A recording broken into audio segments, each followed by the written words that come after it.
মানুষের বাগান চলচ্চিত্রটা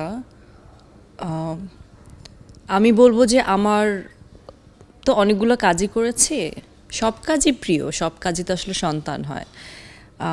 কিন্তু মানুষের বাগান আমার জন্য একটা স্পেশাল কাজ, কারণ আমি মানুষের বাগান করতে গিয়ে অনেক কিছু শিখেছি। এবং আতিক ভাইয়ের সাথে, মানে আমাদের যে পরিচালক মানুষের বাগানের, নুরুল আলম আতিক, ওনার সাথে আমার মানুষের বাগানে প্রথম কাজ হয়। ওনার সাথে আমার কাজ করার অনেক আগে থেকে ইচ্ছা ছিল, তো মানুষের বাগান দিয়ে তার সাথে আমার কাজ শুরু হয়। এরপরে তার সাথে আরও অন্যান্য অনেক কাজ হয়েছে এখন পর্যন্ত। এবং মানুষের বাগান যেমন নামটা, আমাদের গল্পটাও সেরকম।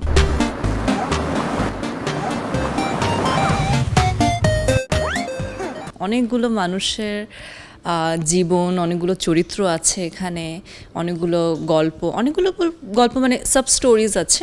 আর মেইন 5টা স্টোরিকে একসাথে, মানে ইটস লাইক 5টা পুঁতিকে আতিক ভাই একটা সুতোয় গেঁথে একটা মালা তৈরি করেছে।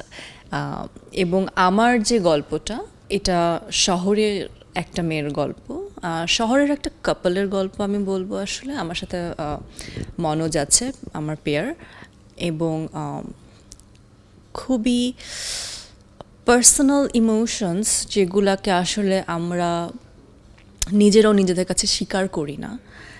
তো সেরকমই আসলে একটি বিষয় নিয়ে আসলে আমার গল্পটা লিখেছেন আতিক ভাই। এবং আমার চরিত্রটাও সেরকমই, যে সে রিয়েলিটি অ্যাকসেপ্ট করে কিন্তু অ্যাকসেপ্ট করতে চায় না, ভিতরে আবার তার মধ্যে একটা অন্য ধরনের আবেগের এক ধরনের একটা চঞ্চলতা আছে।